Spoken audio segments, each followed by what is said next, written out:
Muy buenas tardes, tengan todas y todos ustedes. Doctor Manuel Canseco Álvarez, presidente de la AMPAC, estimados médicos, patólogos clínicos, señoras y señores. Reciban un afectuoso saludo de parte del doctor Francisco Hernández Torres, director general de Calidad y Educación en Salud, quien por conducto de un servidor les manifiesta su reconocimiento y estimación a todos ustedes que practican esta especialidad de la medicina con un alto grado de profesionalismo, sensibilidad, valores éticos y responsabilidad en el estudio de los pacientes y usuarios que requieren de este recurso diagnóstico altamente especializado. En particular, el reconocimiento de la Dirección General de Calidad y Educación en Salud a la Asociación Mexicana de Patología Clínica no es un hecho fortuito ni aislado, sino que es resultado de un largo proceso de comunicación, interacción y coordinación derivados de las inquietudes y necesidades que desde la elaboración de la anterior norma 166 han planteado los distintos presidentes en turno y sus representantes ante la Secretaría de Salud. Tales inquietudes fueron tomadas e interpretadas por la Dirección General de Calidad y Educación en Salud como la imperiosa necesidad de revisar y adecuar el marco normativo para establecer reglas más claras y específicas que permitieran poner orden en los laboratorios clínicos y en el personal que presta estos servicios, además de enmarcarlos en los principios científicos y éticos que orientan la práctica médica, a fin de poder ofrecer niveles de calidad y seguridad homogéneos a la población usuaria. Así que, doctor Manuel Canseco Álvarez, nuevamente muchas gracias por la oportunidad de compartir con ustedes los aspectos más relevantes de la actualización de la norma 166 para dar paso a la actual norma 007 que iniciará su vigencia por los próximos 5 años. Muchas gracias. Bien, entrando en materia, la presentación que voy a tener el honor de poner a su consideración está dividida en dos partes.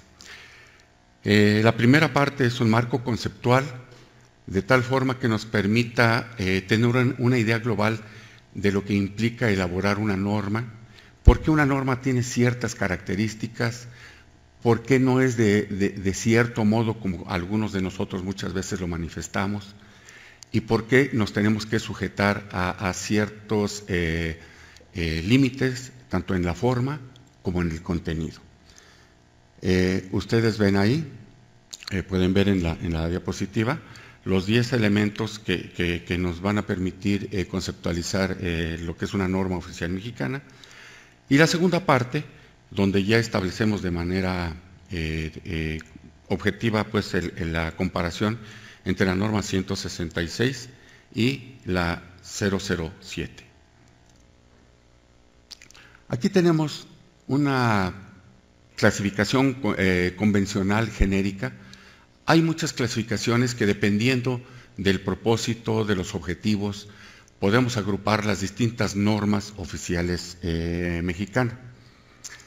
Tenemos así, esta es repito, una clasificación muy convencional, donde tenemos las normas de carácter general, unas normas de carácter específico, normas autónomas y señaladas de manera particular unas normas denominadas heterónomas, así como las procedimentales, estructurales, normas mexicanas y guías de buenas prácticas. ¿Por qué es importante identificar el origen y la naturaleza de una norma oficial mexicana y por qué está catalogada dentro de las normas heterónomas? Recuerden ustedes, un concepto muy simple de norma es toda aquella disposición que impone una actitud, una conducta al ser humano. Entonces, las normas heterónomas se denominan de ese modo porque tienen o se derivan de un ordenamiento jerárquicamente superior. Un ejemplo de norma autónoma, por ejemplo, puede ser el reglamento de tránsito. No hay una ley de tránsito. Entonces, eso le da el carácter de autonomía a la norma denominada reglamento. Sin embargo, las normas oficiales mexicanas se sustentan en la Ley General de Salud y en el reglamento de la misma ley en materia de prestación de servicios de atención médica. Y bueno, dentro de las normas procedimentales están los manuales de procedimientos, dentro de las estructurales los manuales de organización, que finalmente también son normas porque nos obligan a tener determinadas actitudes o a manejarnos de determinada manera. Ustedes ven aquí los ejemplos de las disposiciones de carácter general, la Ley General de Salud, el reglamento de la Ley General de Salud, las más características. Obviamente también estaría dentro de esto nuestra Carta Magna, que es una norma general y que implica diversas y múltiples materias. Posteriormente tenemos las disposiciones de carácter específico, donde nuevamente encontramos a las normas oficiales mexicanas y las normas mexicanas. ¿Cuál es la finalidad de las normas oficiales mexicanas? Esta definición está tomada, como ustedes pueden ver, del artículo 40, fracción tercera de la Ley Federal sobre Metrología y Normalización. Y aquí hay un aspecto muy importante que conviene destacar. Las normas oficiales mexicanas surgen cuando estos servicios puedan constituir un riesgo para la seguridad de las personas o dañar la salud humana, o cuando se trate de la prestación de servicios en forma generalizada para el consumidor. Esta parte es fundamental para el caso de las normas en materia de prestación de servicios de atención médica, porque es la parte donde se vinculan con la Ley Federal sobre Metrología y Normalización. Esta ley por primera vez se publicó en 1992 y a partir de entonces se estableció la obligatoriedad de que todas las dependencias del Ejecutivo Federal que tuvieran facultades normalizadoras tenían que emitir normas oficiales mexicanas. De este modo,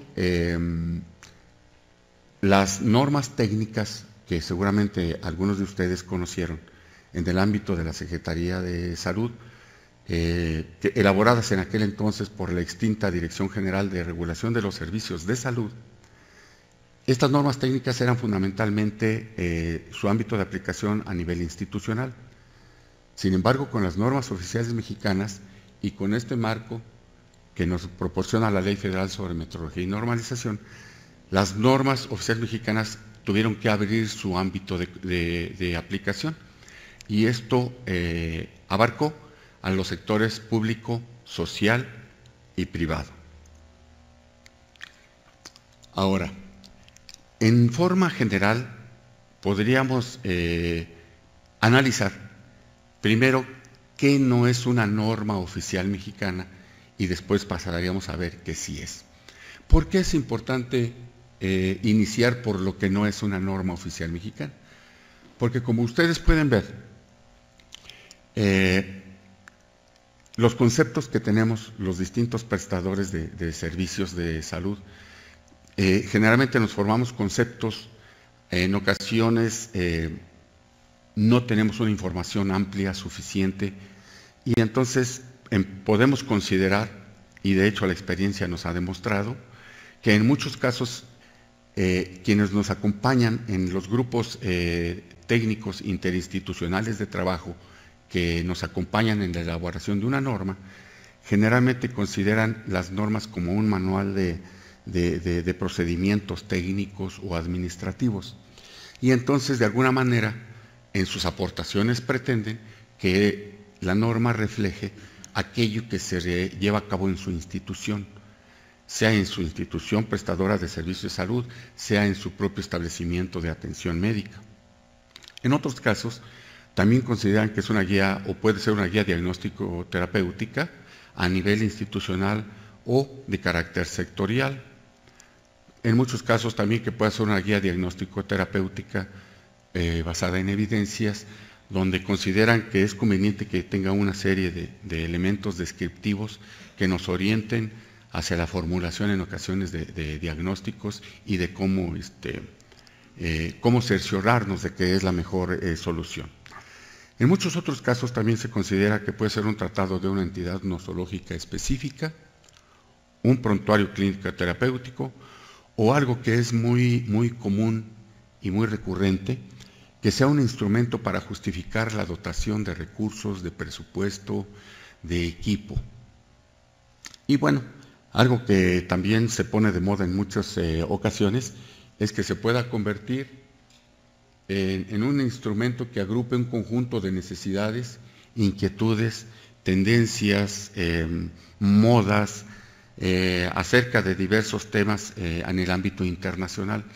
Y esto es muy común porque con frecuencia quienes participan en los grupos aportan con la mejor intención una serie de criterios internacionales, una serie de estándares, una serie de elementos que, si bien es cierto, son importantes y de hecho en muchos casos se observan, no necesariamente obedece al concepto de lo que es una norma. Y entonces, ¿qué es una norma?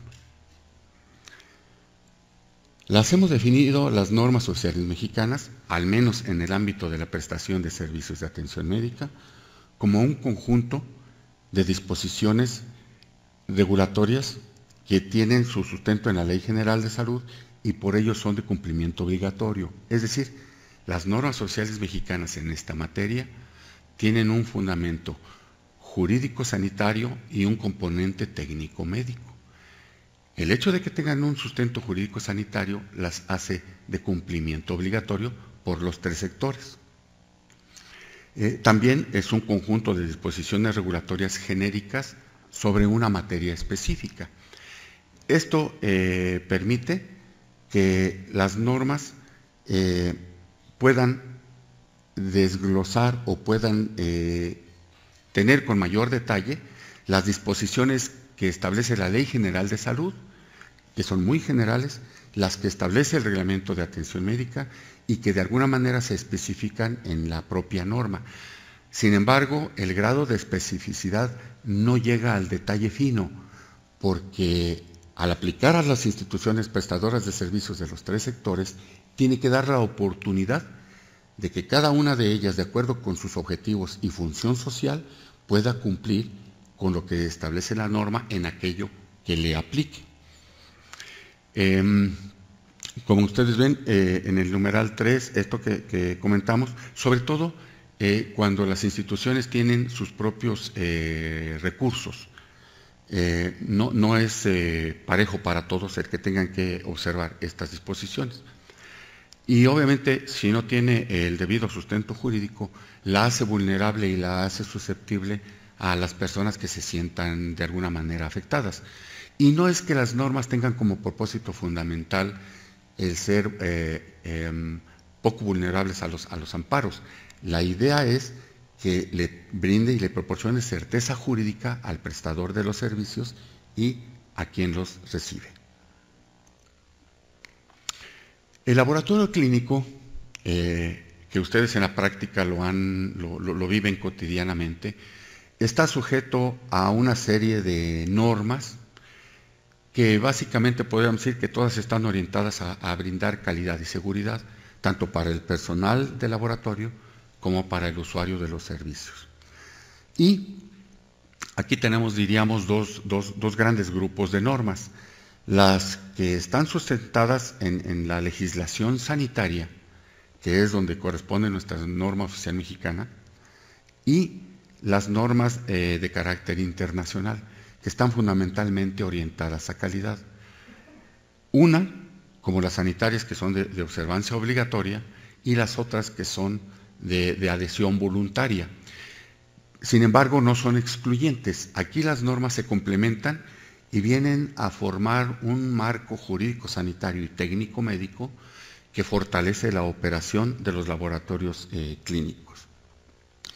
Fundamentalmente aquí nos referimos a la norma 007, que es la que nos ocupa, pero también hay otras normas de carácter sanitario que establecen las identidades o las especificaciones en la fabricación y elaboración de determinados productos o de determinados insumos.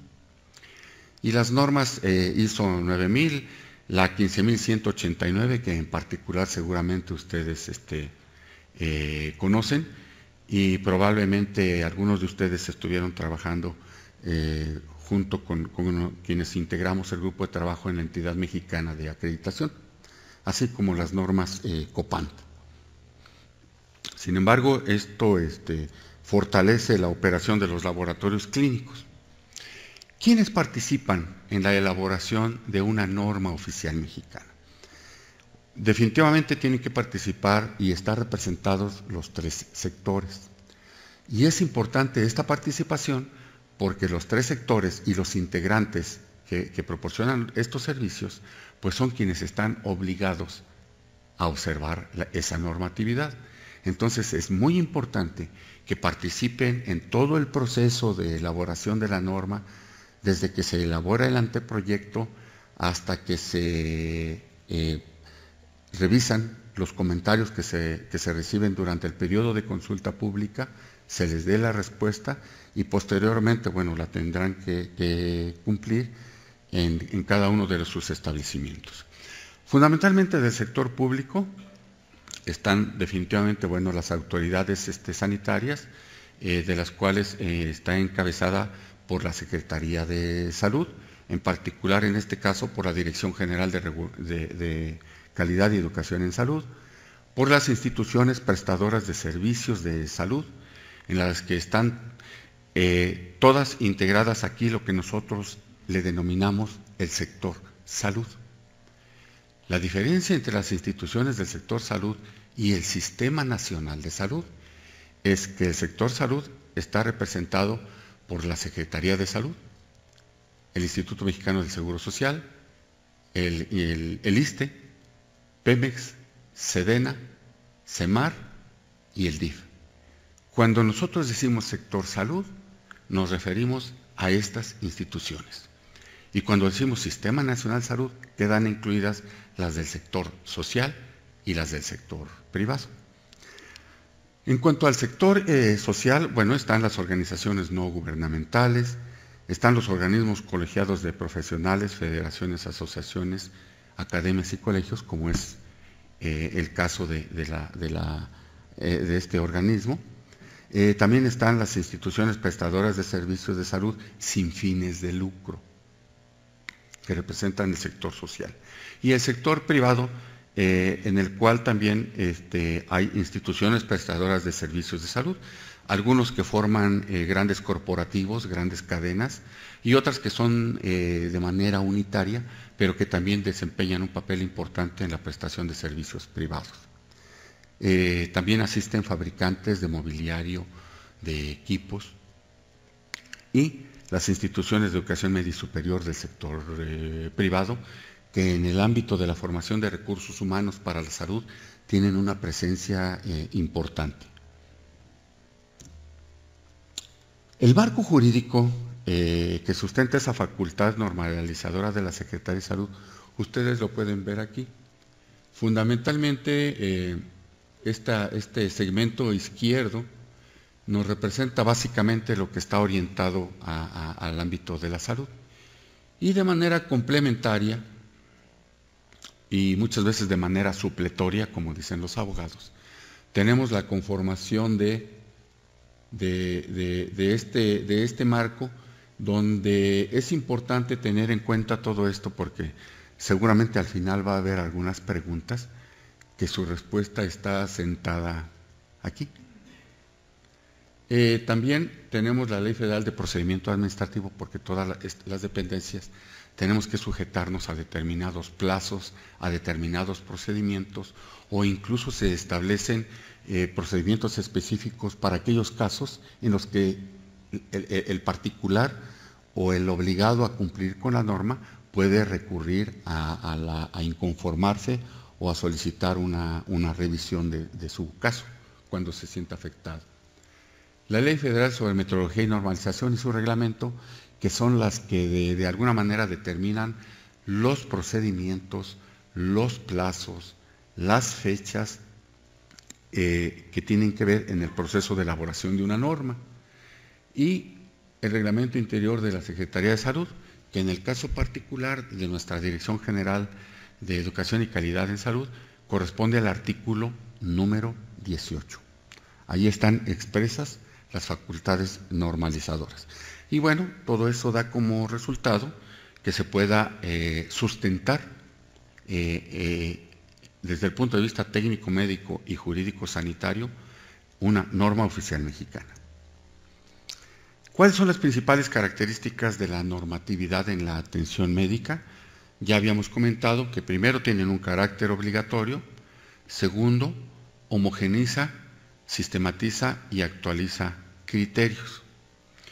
Esto es muy importante porque al homogeneizar y sistematizar esos criterios nos dan una base firme. Si bien es cierto que estas normas se actualizan cada 5 años, así lo establece la Ley Federal sobre Metrología y Normalización, también es cierto que la misma ley posibilita el hecho de que si por alguna razón la norma requiere ser actualizada, requiere ser modificada por algún cambio sustantivo en su tecnología, en la tecnología, porque el desarrollo, avance de la investigación en el ámbito médico, tecnológico, científico requiere que se actualice, se puede hacer. Entonces eso vuelve a refrescar los criterios y nos permitirían seguir adelante. También establece niveles mínimos de garantía de calidad. Y esto es importante porque cuando tenemos un mínimo, eso nos permite que dependiendo del laboratorio, del sector al que pertenezca, de su función o de su objetivo social, pueda adicionar algún plus. Y ese plus se vea reflejado en una mejora en la calidad de los servicios, en una mejor atención de los pacientes. También permite dar cumplimiento a disposiciones específicas que estén contenidas en la ley. Decíamos hace un momento que al sustentarse y desprenderse de la ley, en ocasiones resulta difícil interpretar qué quiere decir la ley en esta disposición, qué quiere decir la ley en este texto. Entonces, en esa materia que regule la norma, nos permite conocer con mayor detalle, primero, qué dice la ley, qué leemos en la ley, qué entendemos en la ley, qué interpretamos y qué aplicamos. Y si esto no es suficiente en la ley, entonces recurrimos al reglamento y si no, recurrimos a la propia norma. La norma nos brinda un panorama mucho más amplio y más detallado. Y este punto 5 es muy importante también porque aquí es donde se igualan los prestadores de servicios de los 3 sectores. Porque al aplicar los mismos preceptos en esos mínimos de calidad, se igualan los 3 sectores cumpliendo los requisitos mínimos que nos exige la ley, el reglamento y la propia norma. Obviamente, cualquier otra institución, decía, podrá agregar un plus, podrá agregar otros elementos, otros factores, pero cumpliendo los mínimos se igualan. Lo que sí no es permitido es que esos requisitos mínimos no se cumplan, porque entonces de alguna manera se estarían incumpliendo las disposiciones establecidas en los ordenamientos jerárquicamente superiores. ¿Cuál es la norma, la orientación entonces que debe tener una norma en la atención médica? Primero, la norma con ese desglose, con esa sencillez, con esa secuencia que lleva en su descripción de sus disposiciones, es inducir al cumplimiento de la normatividad como parte de la gestión de calidad. También establecer parámetros técnicos y operativos cuyo cumplimiento deba ser supervisado internamente. Propiciar el desarrollo de una cultura de calidad. Es difícil en muchas ocasiones entender qué es una cultura de calidad si no empezamos cumpliendo primero los mínimos obligatorios. Y recuerden ustedes que los mínimos obligatorios tienen 2 dimensiones. En el plano objetivo, lo que está establecido en una ley, en un reglamento o en una norma. Y en el plano subjetivo, los principios científicos y éticos que orientan la práctica médica. Porque si bien son valores con los que trabajamos cotidianamente, no dejan de estar en el plano subjetivo, porque no hay una autoridad en la materia que esté vigilando que los cumplamos o que nos apeguemos estrictamente a ellos. También permitir identificar omisiones errores y desviaciones, así como necesidades de capacitación del personal. Y cuando decimos del personal, es tanto del personal profesional como del técnico. Privilegiar el fomento sanitario antes que utilizar la fuerza coercitiva del Estado. Y la fuerza coercitiva del Estado se llama COFEPRIS. Es la parte, la unidad administrativa de la Secretaría de Salud, que se encarga del control y vigilancia sanitario y utiliza esa fuerza que el Estado le otorga. Y un aspecto fundamental es garantizar que el usuario de los servicios tenga confianza en el establecimiento, tenga confianza en nuestra persona, tenga confianza en la institución y no deje de acudir a ella. Aquí hay dos aspectos fundamentales. El número 3 que ustedes ven, el número 3 con el número 6 tienen una relación muy estrecha porque ambos se refieren a actos de autoridad, nada más que el tipo de autoridad es distinto. Supervisa quien es una autoridad técnica, supervisa quien es una autoridad jerárquicamente superior a los subordinados. Es quien nos supervisa en el trabajo cotidianamente, es quien supervisa en el laboratorio, es quien supervisa una serie de actividades que se desarrollan. Y en el número 6, la vigilancia sanitaria es un acto de autoridad donde ya no es supervisión, es control y vigilancia sanitaria. Y aquí también es muy importante identificar o diferenciar los términos, porque con mucha frecuencia se dice, me vino a supervisar COFEPRIS, o la autoridad sanitaria que corresponda en una entidad federativa, el equivalente. Entonces, la supervisión para nosotros tiene una connotación técnica y la vigilancia y control sanitario tiene una connotación jurídica. Y bueno, propiamente ahora entrando en materia, como ustedes, y ya lo comentó el doctor hace un momento, tenemos la norma oficial mexicana que se publicó el 27 de marzo y que entrará en vigor a los 60 días, es decir, el 26 de mayo entrará en vigor esta norma oficial mexicana. Aquí les presento a ustedes un resumen cualitativo de los elementos más relevantes que se llevaron a cabo en la norma y que ahora quedan en la norma 007. Se reubicaron y precisaron, se hicieron ajustes a la numeración, a la redacción, se cuidó mejor la coherencia de los contenidos y esto con la intención de que pueda ser mejor comprendida, mejor interpretada y pueda ser aplicada de una manera más sencilla.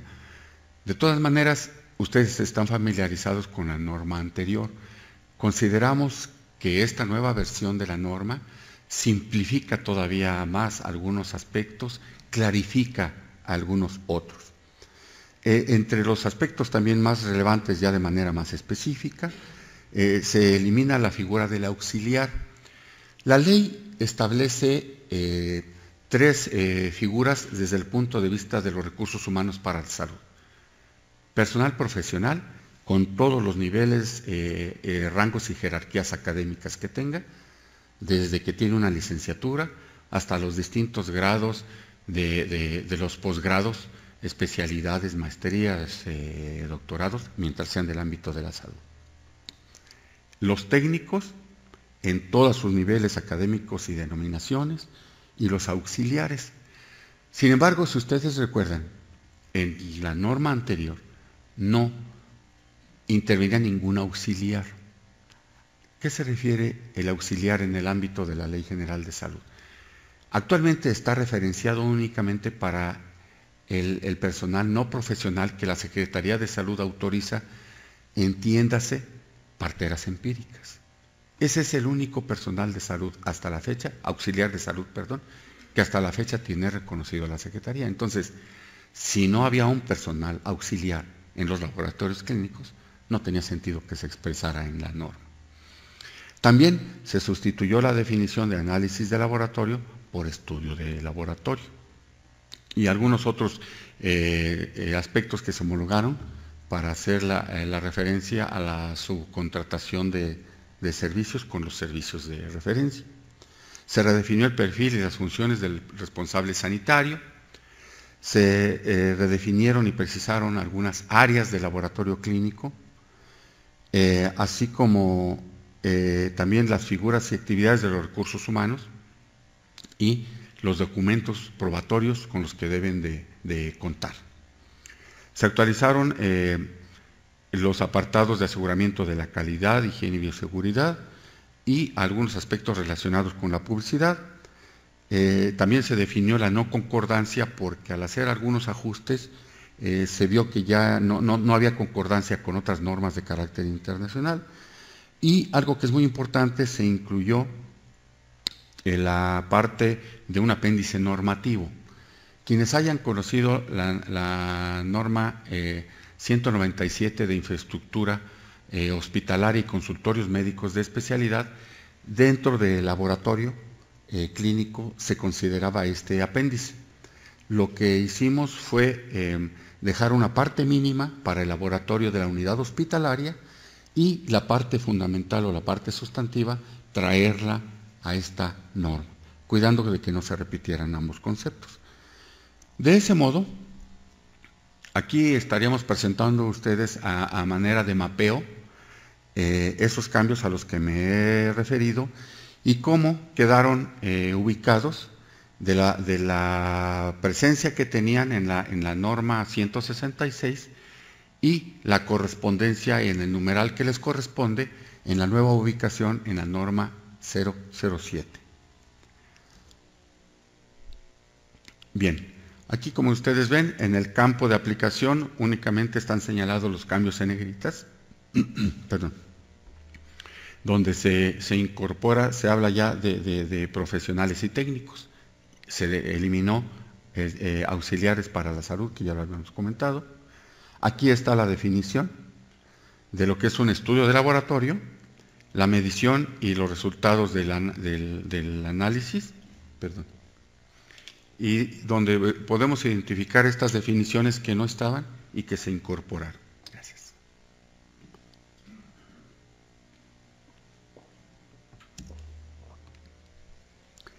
Aquí también se modificó la definición de laboratorio clínico, donde se precisa que es un establecimiento para atención médica de pacientes hospitalarios o ambulatorios y los análisis físicos, químicos, biológicos de diversos componentes y productos del cuerpo humano. Esto consideramos que le da una mayor precisión por lo que implica el objeto y campo de aplicación de la norma, el componente que habíamos comentado también, los servicios de referencia o de subcontratación. Y es que esto es muy importante por lo que implica la proliferación legalmente, desde luego, de aquellos establecimientos que están fundamentalmente dedicados a concentrar, a procesar, tanto en el país como en el extranjero, diversas muestras o diversos estudios. Tenemos también unas disposiciones específicas, que anteriormente el capítulo se llamaba especificaciones, y le llamamos ahora disposiciones específicas para después pasar a las disposiciones generales. Aquí ustedes ven que se modifica la parte del responsable sanitario, algunas de sus funciones que tiene que vigilar. Estas funciones no son nuevas ni están puestas por ocurrencia. Están alineadas y están conforme a lo establece el reglamento de la Ley General de Salud en materia de prestación de servicios de atención médica en el capítulo correspondiente. Continúan las mismas funciones del responsable sanitario, firmar los reportes, ya sea él o las personas que él indique, y ustedes ven que se está incorporando, en su caso, la firma digitada o electrónica de conformidad con otras disposiciones aplicadas. Y sobre todo ahora que está vigente la norma del expediente clínico electrónico, donde puede tener alguna relación con alguno de estos elementos, no necesariamente.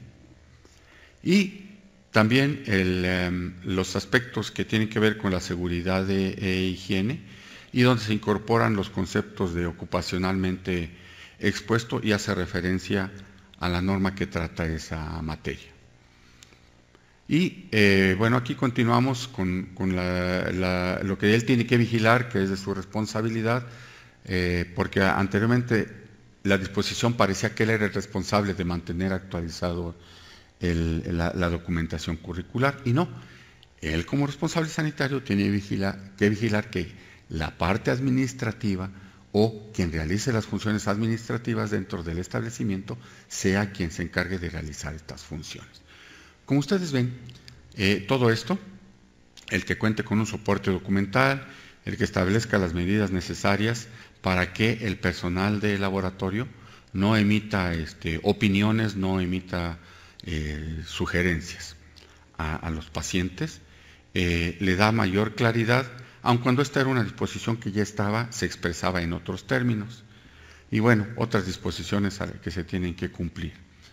Y posteriormente pasamos a las disposiciones generales, que anteriormente formaban este grupo parte de las mismas especificaciones, donde deben tener con el aviso de funcionamiento, el aviso de responsable sanitario, y los casos en que se tiene que contar con licencias o con permisos porque se manejan fuentes de radiación ionizante y que ya requiere de un manejo específico, y ahí sí, ya no requiere de avisos, requiere de autorizaciones, requiere de licencias y requiere de permisos.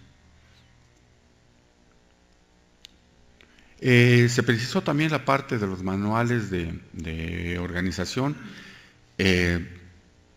Se precisaron algunos de los capítulos, se generalizaron algunos otros aspectos para que no quedara así como una receta.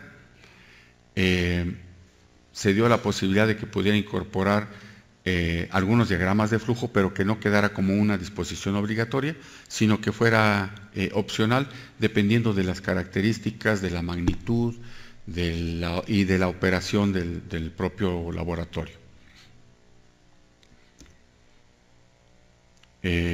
Bueno, esto sigue siendo parte de los aspectos de los manuales de los registros, concretamente de la bitácora, donde se registran los aspectos preventivos, correctivos, de acuerdo con el programa que se elabore, los manuales para la toma de muestra, ordenar aquí la relación de algunos estudios de laboratorio, algunos elementos para fortalecer los registros.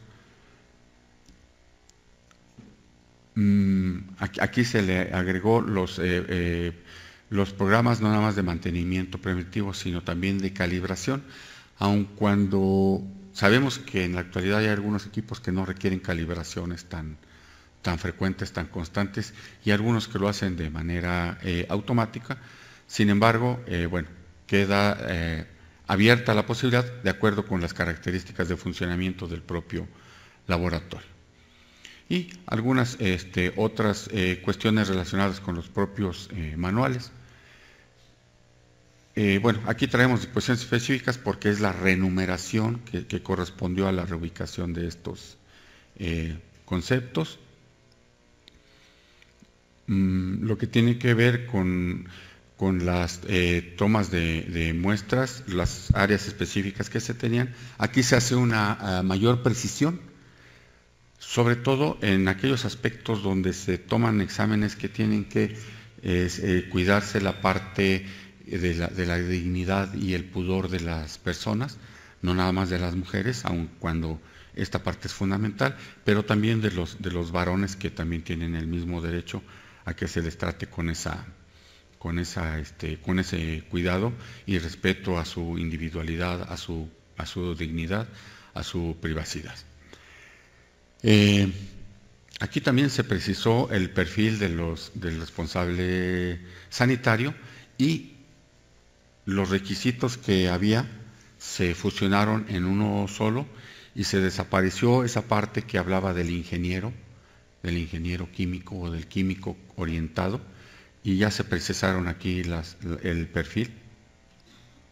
Y aquí está definitivamente el perfil, como la mayoría de ustedes tiene, o quizá todos ustedes, donde se precisa y se especifica el certificado de especialización, porque aquí hablaba del certificado vigente de la especialidad. Resulta que son dos cosas distintas. El certificado vigente de la especialidad lo emite el colegio, la federación, el organismo colegiado al que esté afiliado el profesional, el médico. Pero el certificado de especialización es el que otorga la institución donde se cursó la especialidad.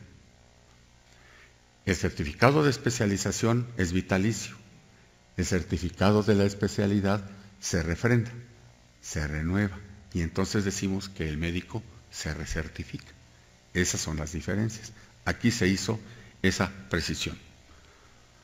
De otro modo, no cabría la posibilidad de que el certificado de la especialidad fuera expedido por una institución de enseñanza superior. No cabría. Entonces aquí esa precisión es muy importante. Aquí también, bueno, aquí ya abundamos un poco más sobre lo de los laboratorios clínicos, los recursos que debe de tener también, tanto a nivel profesional como en el caso de los técnicos. Seguimos con los laboratorios, con los recursos humanos y la documentación que deben de tener, y sobre todo la parte donde tienen que demostrar que han recibido una capacitación. Recuerden ustedes que la capacitación no nada más es en el interés propio del mejor desempeño del laboratorio y del personal, sino que también tiene que ver con requisitos que exigen otros ordenamientos, como la Ley Federal del Trabajo, que exige, y en las instituciones públicas forma parte de los programas de capacitación anual de la propia institución. Entonces aquí se establecen esas posibilidades y se mantiene el hecho de que se pueda contar con personal de enfermería y administrativo en el laboratorio. Bueno, aquí ya entramos a los recursos materiales y tecnológicos. Igual se da precisión, se amplían algunos conceptos. Nos refiere al apéndice normativo A, que fue el que trajimos de la norma de infraestructura hospitalaria, la obligación de apegarse a los principios científicos y éticos, y aquí no nada más es el personal médico. Cuando decimos a los principios científicos y éticos que orientan la práctica médica, se refiere a todo el personal del área de la salud y la atención que se debe dar sin discriminación a los usuarios. Esto donde se da la información, en algunos casos será necesario recabar la carta de consentimiento informado. No en todos los casos está obligado, sino fundamentalmente en aquellos casos donde el procedimiento que se va a realizar implica un riesgo para la salud. Y esta parte de los resultados, donde se debe de guardar la confidencialidad. Habrá casos en que cuando se tengan que transmitir por un medio electrónico, ya la seguridad y la confidencialidad tendrán otros mecanismos para garantizar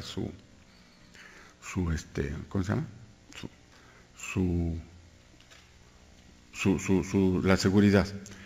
Aquí hablamos de los contratos, se agregó lo de la subcontratación, y obviamente esto está remitido a otros ordenamientos, por eso se precisan las disposiciones jurídicas aplicables y la obligación que se establece aquí de manera explícita para que los integrantes del laboratorio se apeguen y la cumplan.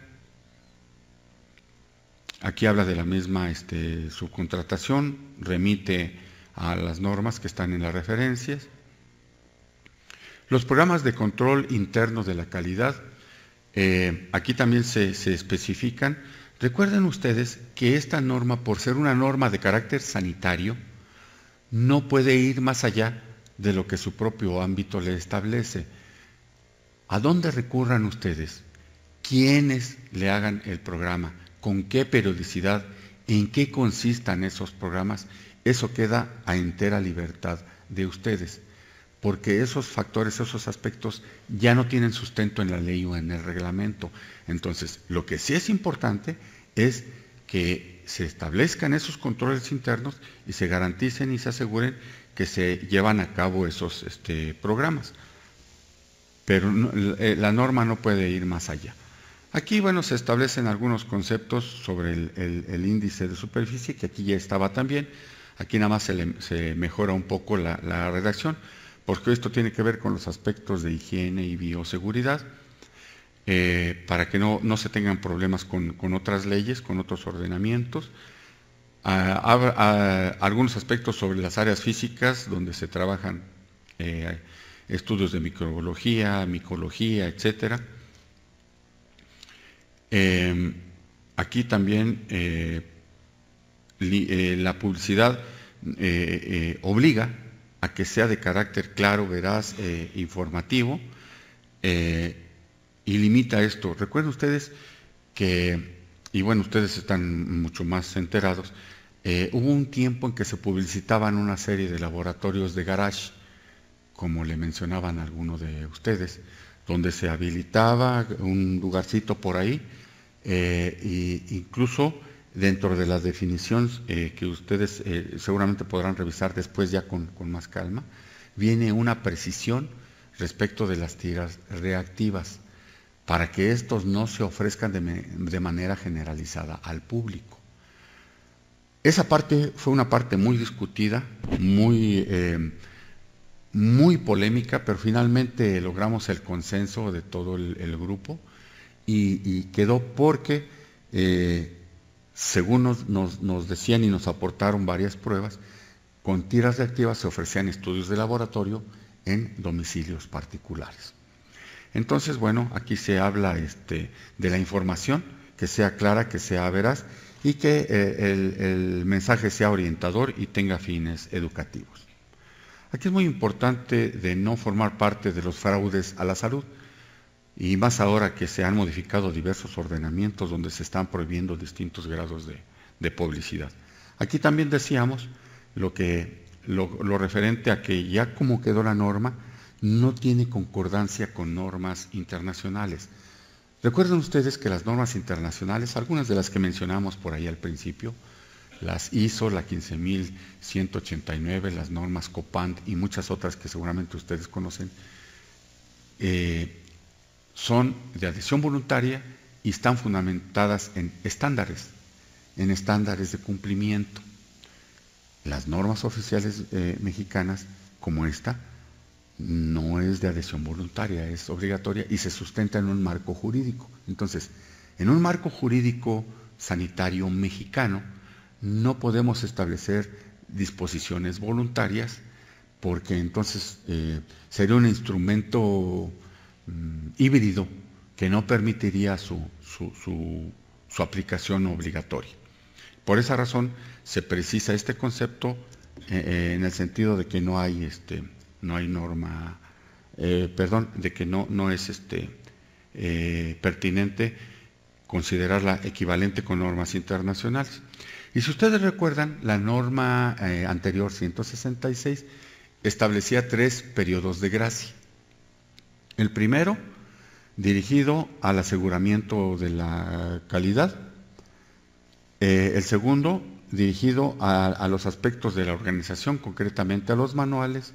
Y el tercero, el perfil de responsable sanitario. En esta norma, considerando que ya transcurrieron el plazo máximo de 3 años para que esto se cumpliera, ya no da ningún plazo de gracia. Entra directo para que su vigor, la entrada en vigor inicie a los 60 días de que se publicó en el Diario Oficial de la Federación. Y bueno, aquí de alguna manera muy resumida están los grandes acápites de lo que es el anexo, el apéndice A normativo, que repito, trajimos del laboratorio del área de hospitales, con algunas adecuaciones, con algunas adiciones y con otros elementos que se suprimieron, se conformó este apéndice normativo, y estos son los grandes capítulos que contiene. Así que pues estaría a sus órdenes para si tuvieran alguna pregunta, si tuvieran algún comentario. ¿En el auditorio hay alguna pregunta? Doctor, muchas felicidades porque verdaderamente nos está abriendo los ojos con un enfoque muy diferente a lo que veníamos acostumbrados a hacer. Hay algo que me preocupa, mire, en nuestras agrupaciones y en otro grupo de propietarios de laboratorios de análisis clínicos,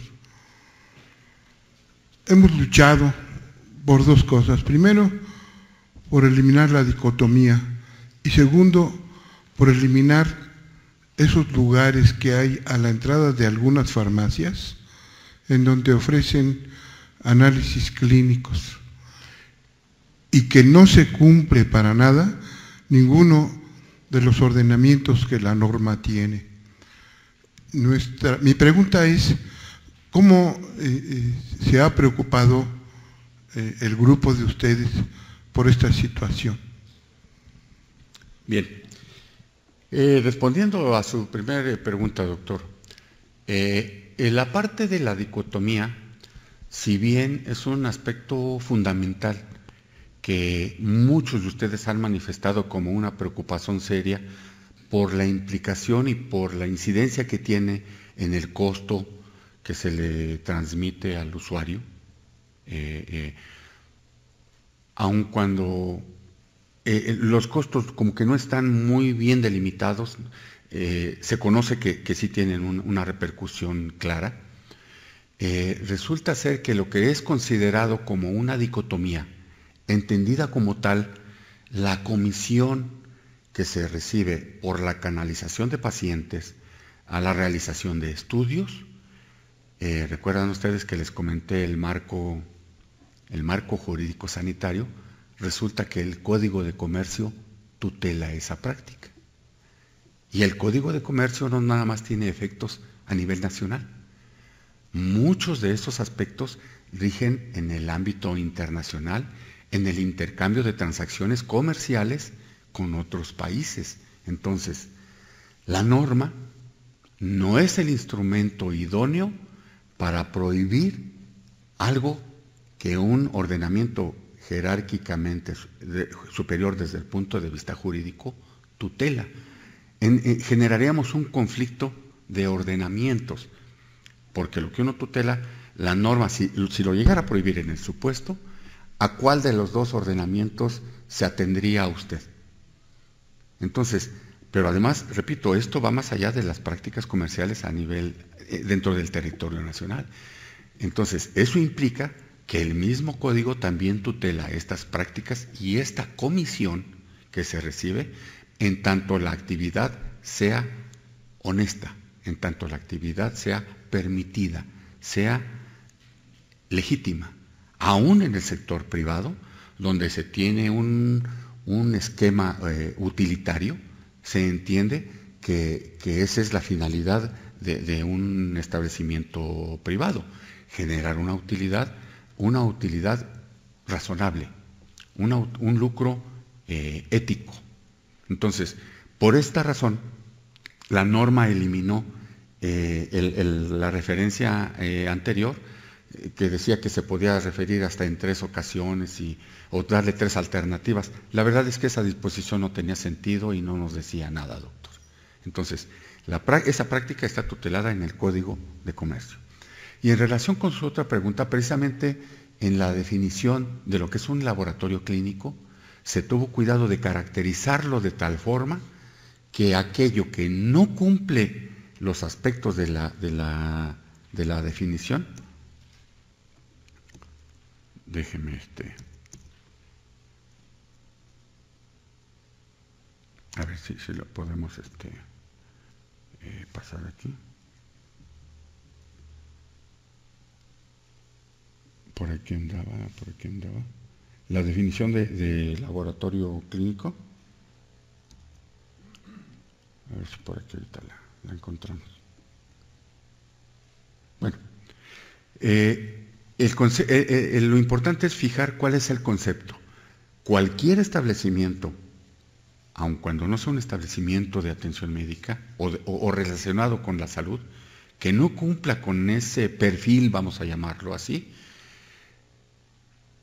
no puede ser llamado un laboratorio clínico, porque para que sea denominado como tal y reconocido como tal, debe de tener mínimo la infraestructura que señala la norma, mínimo el personal que señala la norma, y la otra parte importante, deberá contar con la documentación que acredite su legal funcionamiento manifestada ante la autoridad sanitaria correspondiente. Entonces, por eso hace un momento hacía referencia a aquellos establecimientos de garage, que así le llamaban ustedes, por eso yo nada más retomo el término, porque da una idea muy clara de lo que estamos hablando.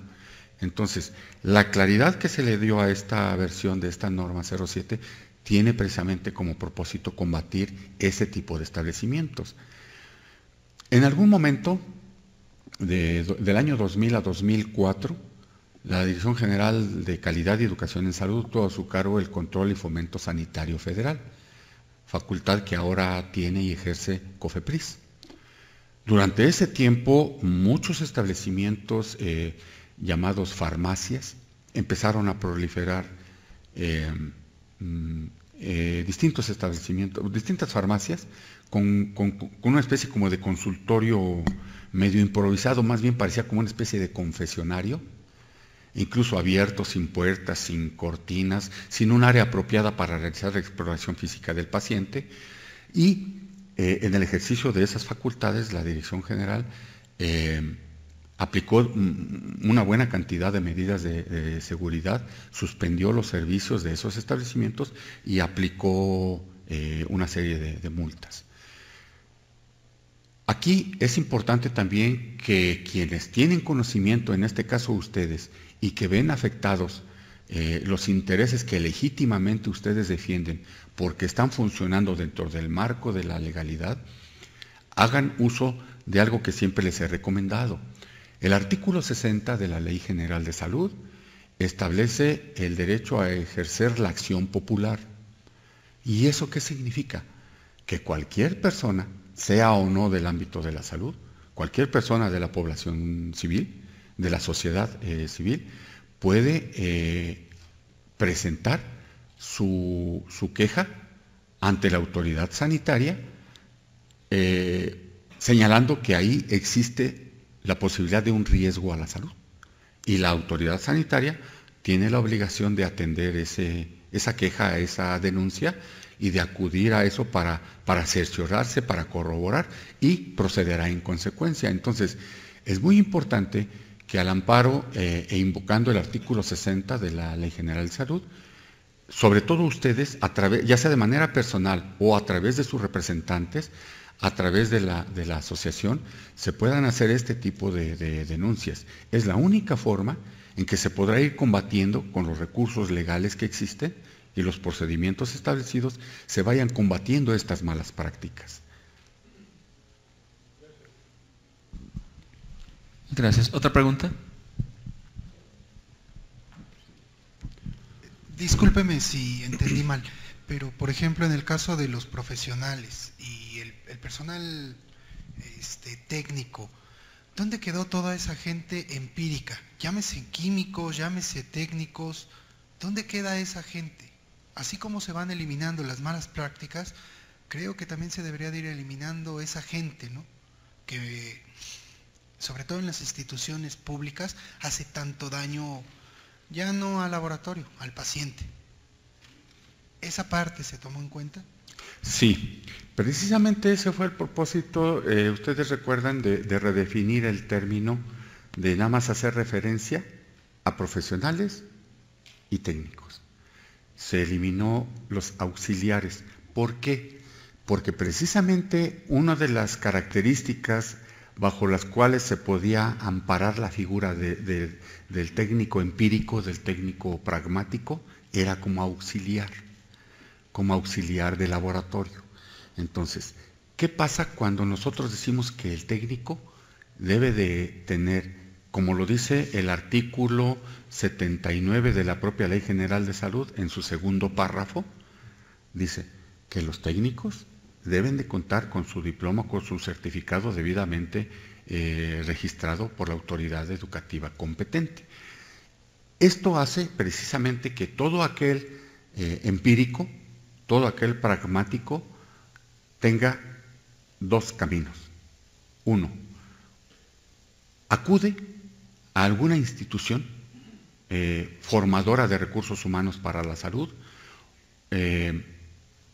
pública o privada, y se incorpora a un programa de profesionalización o definitivamente queda fuera del ámbito laboral, porque con el requisito que establece la norma, mejor dicho, que retoma la norma, pero que está establecido en la ley, no hay posibilidad de que legalmente continúe trabajando. Sabemos que seguramente lo van a seguir haciendo muchos y sobre todo probablemente en algunas instituciones de las que no disponen de muchos recursos financieros. Sin embargo, la idea es que al no estar ya reflejados en la norma y la norma al estar en apego con lo que establece el párrafo segundo del artículo 79 de la propia ley, consideramos que será un mecanismo que permita gradualmente ir depurando la práctica de estos personales dentro del laboratorio. Y algo que también ha estado ocurriendo, bueno, hay organismos que primero reconocen la práctica de ciertas personas, las llevan a través de un programa de actualización o de profesionalización, les extienden una diploma, una constancia. Estamos hablando de instituciones reconocidas. O ustedes saben que al interior de varias instituciones el personal también se va profesionalizando y es reconocido únicamente por la propia institución. Eso no lo faculta para ejercer en el ámbito privado como técnico, pero sí dentro de la institución, porque incluso eso significa que pueda incluso mejorar su código laboral, ¿no? Pero repito, hay esquemas y los tendremos que ir llevando hacia lo que establece nuestro marco jurídico.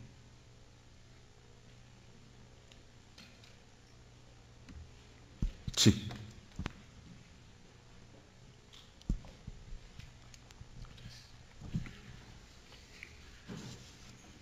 Pues es extraño que no nos haya mencionado desde un principio que ese punto en donde la norma más bien trataba de normar al médico usuario del servicio de laboratorio y no al laboratorio, fue quitada, y qué bueno que la quitaron, porque no era parte razonable de la norma oficial para los laboratorios clínicos. Sí es, no sé qué adjetivo usar, pero está bien que las normas comerciales, como dice usted, de alguna manera apoyen la práctica de la dicotomía, pero la salud entonces es tomada como una mercancía más. El servicio que uno da como profesional de laboratorio, por supuesto que merece ser retribuido, porque es una actividad legítima. Pero, y esto es una simple opinión de mi parte, que creo que la norma todavía no cubre esa necesidad, es que entramos en un aspecto de discusión ética, si es ético o no es ético. Y ahí nos podemos ir toda la vida. Pero aquí hay cosas muy, muy sencillas. En otros países está totalmente prohibida y no se entra en ese tipo de discusiones, ¿no? Entonces, sí, es legal, pero no es legítimo. Y solamente es un comentario de mi parte. Su reflexión es muy interesante, doctor. Este punto fue, no se imagina cuántas sesiones de trabajo se llevaron exclusivamente para discutir este punto. Y si ustedes tienen la referencia, si mal no recuerdo, es el artículo, creo que es el 210 o 211 bis del Código Federal de Procedimientos Civiles. Y ustedes saben que nuestro país, bueno, pues somos un país de leyes. Algunos, como ciertamente llegan a mencionar en algún momento, quizás algunos instrumentos legales requieran ser revisados, requieran ser actualizados. Sin embargo, para bien o para mal, es el marco jurídico que nos rige. Y imagínese usted que la norma, o sea, no es que no estemos convencidos de esa importancia, yo concuerdo totalmente con usted, pero también tenemos que respetar lo que está escrito en nuestro marco jurídico. Imagínese usted el problema que le causaríamos, el estado de indefensión en que pondríamos al personal de laboratorio clínico. Si ponemos en una norma algo que no es propio de su materia, con aquello que contraviene lo dispuesto en otro reglamento. Seguramente, como ocurre en muchos otros países, pudiera ser que no esté explícitamente permitidas algunas prácticas. Recuerden ustedes que en el derecho, sobre todo en el derecho privado, aquello que no está prohibido explícitamente está permitido. Y en el derecho público solamente está permitido aquello que expresamente nos está otorgado como un mandato de la propia ley, ya sea en el carácter de autoridad o en el carácter del servicio público simplemente. Entonces, es muy importante que el grupo tuvo mucho cuidado y bueno, nosotros como representantes de la Secretaría en coordinar estos grupos de trabajo, tener mucho cuidado de respetar todo ese marco jurídico. Pero tiene usted razón, doctor. Doctor, muchas gracias. Quisiera hacer una pregunta, perdón, un momento. Quisiera hacer una pregunta que tuvimos la suerte de participar en la revisión de la norma junto con el doctor Serrano Moya, y algo que era un punto álgido durante la revisión de la norma fue quién puede ser el responsable sanitario, porque estaba confundido el término en cuanto a responsable sanitario como jefe de laboratorio. ¿Nos podría comentar algo de lo que revisamos en su momento? Sí, bueno, déjeme ver aquí cómo le regreso a la... bueno, ¿por qué la norma no señala como responsable sanitario a la misma persona que es el jefe de laboratorio? Porque el designar un jefe de laboratorio no es una atribución que le esté dando la ley o el reglamento a la autoridad sanitaria.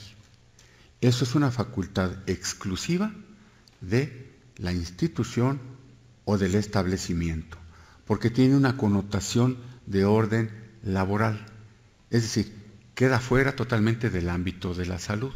Entonces, ¿quién sí puede ser responsable sanitario?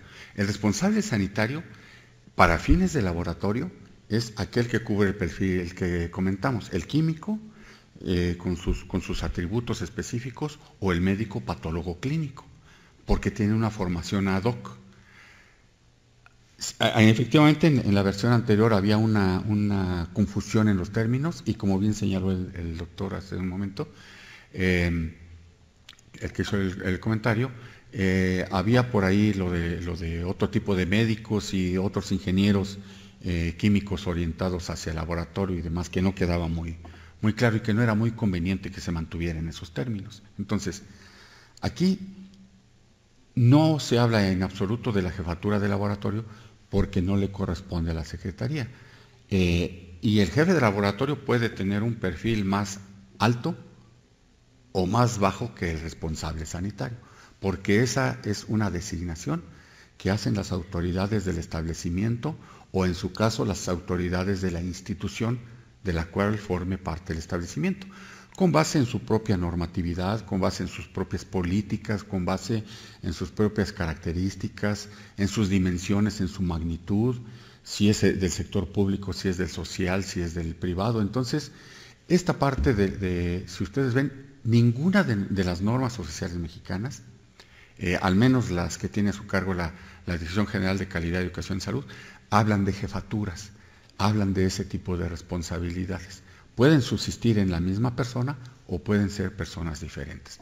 Aquí nada más se precisa el responsable sanitario porque hay una parte del mismo reglamento que establece que todo establecimiento prestador de servicios de atención médica, al menos, así dice, al menos deberá tener un profesional en la especialidad de la que se trate el establecimiento. Esa es la razón por la cual en el laboratorio clínico se definieron estos perfiles, pero es la razón por la cual en un consultorio de ginecobstetricia pues debe de estar un ginecobstetra, en uno de pediatría un pediatra y así sucesivamente. ¿Por qué? Porque hubo un tiempo donde, miren ustedes, no sé si recuerden, con la publicación de la Ley General, la reforma a la Ley General de Salud que se publicó el 7 de mayo de 1997, se eliminó de los requisitos el permiso de responsable sanitario y la licencia sanitaria para consultorio. Nada más se reservó la licencia sanitaria de acuerdo a lo que señala el artículo 198 en su fracción quinta. La licencia sanitaria únicamente requieren los establecimientos que practican actos quirúrgicos u obstétricos. Y bueno, y establece en otras fracciones los otros establecimientos que elaboran medicamentos, que elaboran otros productos, que manejan radiación ionizante, etcétera, etcétera. Pero para fines de la atención médica, en esa parte es muy clara. Entonces, esa reforma a la Ley General de Salud de esa fecha estableció que se presenta únicamente aviso de funcionamiento y aviso de responsable. Y resulta que empezaron a proliferar consultorios de pediatría que se ostentaban como tal atendidos por médicos generales. Consultorios de medicina interna atendidos por médicos generales.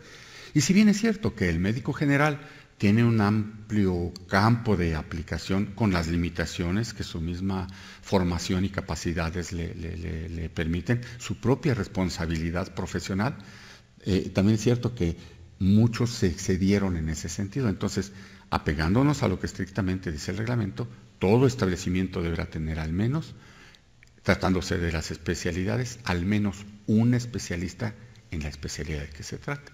Y esa es la razón por la cual se mejoró y se precisó el perfil, doctor.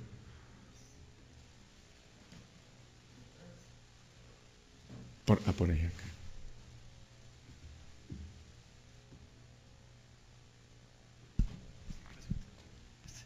Sí, buenas noches. Buenas Doctor, noches. una pregunta. Nosotros tenemos laboratorios móviles. En la norma no menciona la cuestión de laboratorios móviles. Hacemos toma de muestra y proceso. En este caso, ¿nos alcanza del laboratorio fijo toda la responsabilidad y obligación de la norma para el trabajo del laboratorio móvil?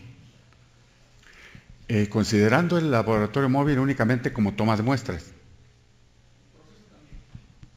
También proceso y entrega de resultados. Bueno, aquí esa parte específicamente no está considerada en la norma y no la pasamos en la revisión porque esa parte no se modificó. No se modificó esa disposición que señala que ¿cómo se llaman? Las unidades de toma de muestras. Sí señala que las unidades de toma de muestras no hay un límite para que se establezcan dentro de una misma entidad. Dentro de una entidad puede haber n número de unidades recolectoras de muestra para que sean trasladadas al laboratorio central o a la matriz, como se quiera denominar, para que ahí se procesen. No habla de laboratorios móviles. Sin embargo, por analogía tendríamos que deducir que si se ostenta esa unidad móvil como laboratorio, tendrá que cumplir con los requisitos que establece el laboratorio. Ya sea que se realicen una serie de pruebas o una sola prueba que sea la que oferta. Pero sí es importante que ustedes en particular revisen con mucho cuidado esa parte donde se caracteriza el laboratorio clínico, qué parte de la norma les aplica y con qué deberán cumplir. Porque si no, entonces también quedarían un tanto a la deriva y pareciera o pudiera parecer que la práctica de ustedes estaría al margen de las disposiciones reglamentarias, lo cual no es conveniente. Esa parte no se modificó de la norma, por eso no la revisamos en este momento. Pero revisen ustedes y de todos modos si tienen alguna duda, si tienen algún comentario, lo pueden dirigir a nuestra dirección general y con todo gusto veríamos el caso particular o lo podríamos comentar. Muchas gracias. Doctor Serrano, quisiera hacer 2 preguntas que nos han llegado por web. Sí. De entre las que nos han llegado. Una del doctor Bernardo Ronzón, que dice, en relación al punto 3.1, los estudios con tiras reactivas que se realizan en el hospital por el personal de enfermería, como las mediciones de glucosa, ¿son responsabilidad del laboratorio? Miren ustedes, la precisión que hizo la norma, tuvimos mucho cuidado, y en este caso el doctor Canseco recordará la polémica que también generó toda esa parte, porque hay aspectos que no es posible regular como a través de una norma por lo siguiente. Si alguno de ustedes, no como personal del área de la salud, no como responsable de un laboratorio o como un trabajador de un hospital en general, o como médico, sino simplemente como cualquier persona de la sociedad, un señor, una señora, va a la farmacia, no necesita una receta para comprar un botecito, un frasco de tiras reactivas. Para el reactivo, la prueba de qué se trate, no se requiere. Entonces, ¿cómo regulamos eso? ¿Cómo regulamos la venta de esos productos? Y sobre todo, ¿cómo regulamos la utilización de ellos? Si la Secretaría de Salud no tiene facultades para regular a la sociedad civil, regula las prácticas del personal profesional, técnico y auxiliar, pero nada más. Entonces, estas tiras, lo que hay que tener muy claro es en qué contexto se están utilizando. La prohibición, más bien la caracterización en la definición de laboratorio, está orientada a que no se oferten estudios de laboratorio practicados con tiras reactivas como si fuera un laboratorio y su resultado como si fuera un resultado de laboratorio. Entonces, en el ámbito hospitalario, bajo la vigilancia, bajo los esquemas de operación propios de cada institución, bajo la supervisión de los jefes inmediatos, superiores jerárquicos, etcétera, la utilización de tiras reactivas se tiene que ver como eso, porque no se están ofertando de manera abierta al público. Están permitiendo hacer un seguimiento, hacer un monitoreo o en su caso una detección preventiva, oportuna, de una determinada situación en un paciente, para que dependiendo de esos resultados se informen por parte del mismo personal de enfermería o por parte del personal técnico al responsable del área o responsable del servicio. Y en este caso el responsable del servicio a nivel hospitalario, él tomará la decisión si ya se le hacen otro tipo de determinaciones cuya cuantificación sea exacta, sea precisa, porque ya se apoya en otro tipo de equipos, de aparatos, de reactivos, y sobre todo porque ya es interpretada por un profesional. Entonces, las tiras reactivas a nivel hospitalario serían consideradas como eso, como el termómetro, como el baumanómetro. Ante la duda del personal, lo que sí es parte de la misma capacitación al personal, ante la duda o ante un signo de alarma, lo debe de notificar al inmediato superior. Gracias, doctor. Otra pregunta también por web. Es un responsable sanitario, es una pregunta que hace la doctora Rosalena G. Alarcón. ¿Un responsable sanitario cuántas responsivas puede tener? Si consideramos que las responsabilidades y actividades que debe cubrir el responsable sanitario están contenidas de entrada en el reglamento de la Ley General de Salud, no recuerdo ahorita de memoria el artículo, pero están en el reglamento de atención médica. Si consideramos las actividades que están ahí, solamente se pueden llevar a cabo en un turno laboral. Entonces, por deducción, la norma en uno de sus apartados, esa parte tampoco se modificó, por eso no la presentamos, puede tener hasta 2 responsivas, porque no es como el requisito que luego vemos en algunas farmacias, ¿no? El responsable acude de 8 a 10 y está 2 horas aquí, de 10 a 11 allá, y no.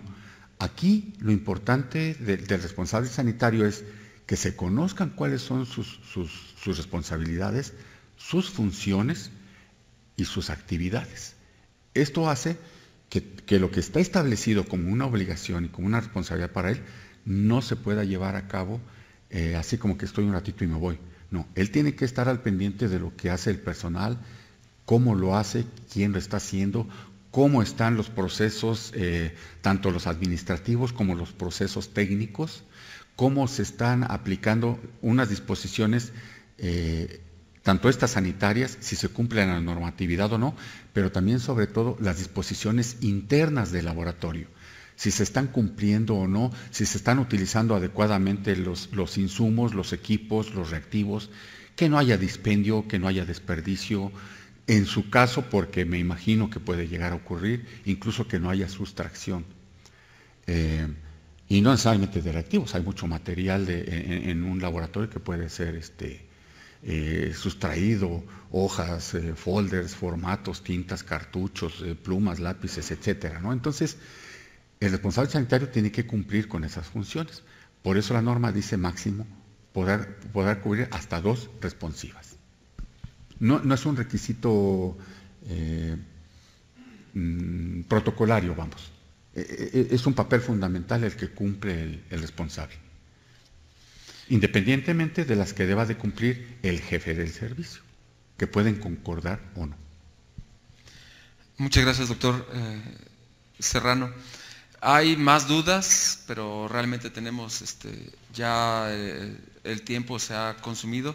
Agradecemos mucho realmente su participación y abusando de usted y de su amabilidad como siempre ha sido, podríamos comprometernos con nuestros asistentes, tanto por vía web como presenciales. Si tuvieran alguna pregunta, nos la pueden hacer llegar por correo, se la podemos enviar y nos sería el favor de contestarla.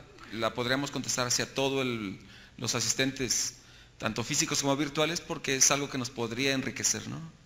Desde luego que sí, estamos en la mejor disposición. Les pediríamos de favor nada más que todas estas consultas, todas estas dudas, inquietudes, de manera ilimitada y con toda la confianza la puedan ustedes hacer o formular, sobre todo dirigidas a nuestro director general, francisco.hernandez@salud.gov.mx, para que adquieran ese nivel de relevancia, ese nivel de formalidad, ese nivel de formalidad, vamos a decir así, para que la información pueda fluir sin mayor problema, tanto a la asociación como en lo particular. Y bueno, para los aspectos meramente técnicos que no impliquen mayor cuestión, ustedes ya vieron el correo que quedó ahí a sus órdenes, pero si nos llega a través de nuestro titular, el doctor Francisco Hernández Torres, le daremos la atención oportuna, con toda la precisión que cada caso requiera y con muchísimo gusto, desde luego que sí. Muy bien, agradecemos la brillante participación del doctor Serrano. Pues muchas gracias a ustedes.